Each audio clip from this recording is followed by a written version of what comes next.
كل نفس ذائقة الموت۔ ہر شخص مرد یا عورت کی عمر مقرر ہے، نہ اس سے گھٹ سکتی ہے اور نہ بڑھ سکتی ہے۔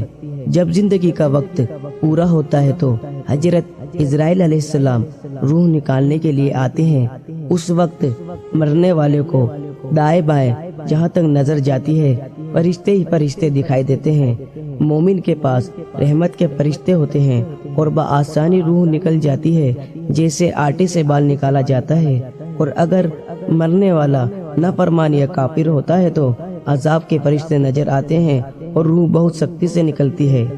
فرشتے کے دکھنے کے بعد توبہ قبول نہیں ہوتی کیونکہ اس وقت چھپی باتیں واضح ہو جاتی ہے۔ جب انسان مر جاتا ہے تو اس عالم سے منتقل ہو کر عالم برزخ میں پہنچ جاتا ہے۔ ابھی اسے قبر میں بھی نہ رکھا جائے یا آگ میں بھی نہ جلایا جائے، اس میں سمجھ اور شعور ہوتا ہے اور عذاب کے دکھ درد اور آرام و راحت کو محسوس کرتا ہے۔ رسول اللہ صلی اللہ علیہ وسلم نے ارشاد فرمایا کہ جب لاش چارپائی وغیرہ پر رکھ دی جاتی ہے اور اس کے بعد قبرستان لے جانے کے لیے لوگ اسے اٹھاتے ہیں، اگر وہ نیک تھا تو کہتا ہے کہ مجھے جلد سے جلد لے چلو، اور اگر وہ نیک نہ تھا تو گھر والوں سے کہتا ہے ہائے میری بربادی، مجھے کہاں لے جاتے ہو؟ پھر فرمایا کہ انسان کے سوا ہر چیز اس کی آواز سنتی ہے، اگر انسان اس کی آواز سن لے تو بے ہوش ہو جائے۔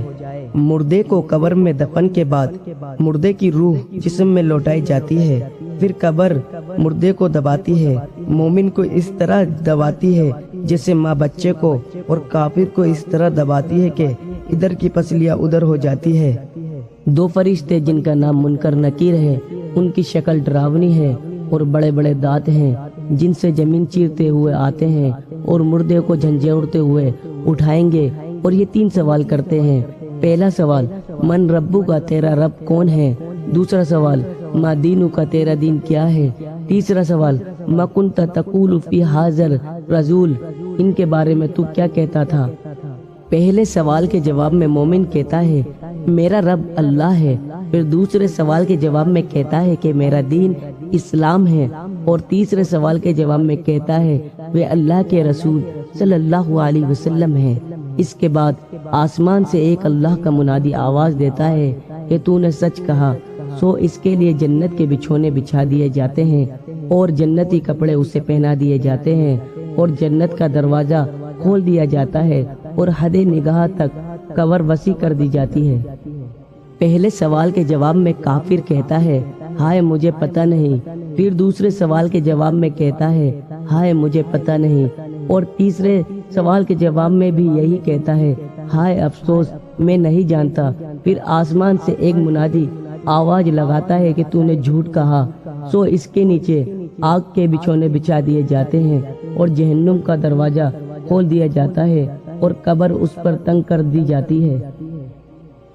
حضرت ابو سعید خدری رضی اللہ تعالی عنہ فرماتے ہیں کہ رسول اللہ صلی اللہ علیہ وسلم نے ارشاد فرمایا کہ قبر میں کافر پر ضرور 99 عزدے مسلط کر دیے جاتے ہیں جو قیامت تک اس کو ڈستے رہتے ہیں۔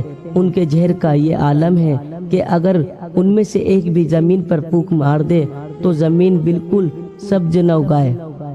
حضرت برا بن عازب رضی اللہ تعالی عنہ کی ایک روایت میں ہے کہ رسول اللہ صلی اللہ علیہ وسلم نے ارشاد فرمایا کہ جب کافر جواب دیتا ہے کہ ہائے مجھے پتہ نہیں، تو آسمان سے ایک منادی آواز دیتا ہے کہ اس نے جھوٹ کہا، اس کے نیچے آگ بچھا دو اور اسے آگ کا پہناوا پہنا دو اور اس کے لیے دوزخ کا ایک دروازہ کھول دو۔